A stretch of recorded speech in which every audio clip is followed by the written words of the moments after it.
Cancer rates in young women are rising at an alarming rate. With Women's Health Week approaching, it's the perfect time to highlight that 66% of breast cancer cases are detected early when treatment can have a profound impact.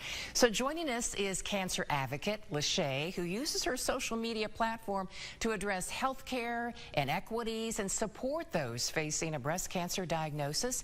And Dr. Amanda Hathaway also joins us to talk about why education and self-advocacy are really key to determining better outcomes in cancer care. Thanks so much for taking time to talk with us today.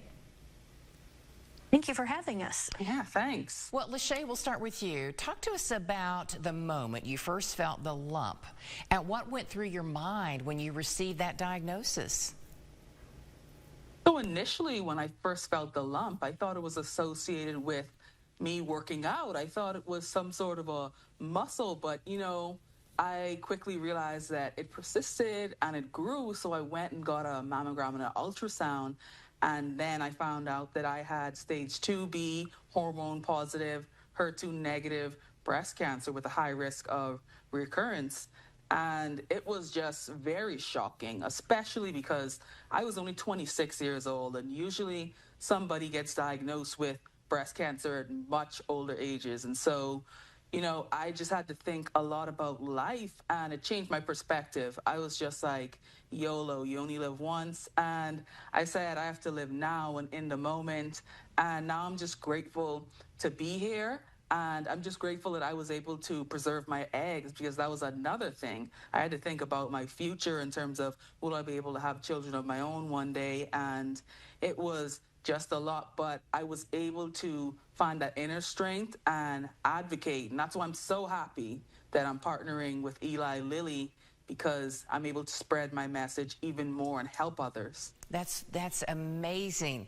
So, Dr. Hathaway, break down what high risk early breast cancer, or EBC, means and how understanding the specific subtype of breast cancer really can affect the treatment options and the prognosis for patients. Early breast cancer is when cancer has developed in the breast, and it may or may not have spread to local lymph nodes. But in early breast cancer, it has not spread to the bones, the liver, the lungs, or other organs in the body. Whenever we get a breast cancer diagnosis, we always check it for biomarkers. We check it for the estrogen receptor, the progesterone receptor, and HER2. Estrogen and progesterone are female hormones, and when these are expressed, we call breast cancers hormone-driven. 70% of all breast cancers are those that are hormone-positive, HER2 negative. We know that when cancer spreads to the local lymph nodes in the armpit, or when cancers are large or are fast-growing, they are at higher risk of recurrence. And we know compared to those that do not express those high-risk features, those that are at high risk with lymph nodes involved can be up to 30% higher chance of coming back in the future. When cancers are high risk, we like to treat them with chemotherapy, surgery, radiation. When they're hormone driven, we place patients on a hormone blocker. And now when we know cancers are at high risk, we have other options and newer targeted agents such as CDK4/6 inhibitors that we can use. Sounds like there are a lot of options now. Talk to us about what are some of the latest advancements in early breast cancer treatment. Absolutely. So again, when cancers are hormone driven, I tell my patients we need to start hormone blocking medicines, and these can starve those hormone cancers to death.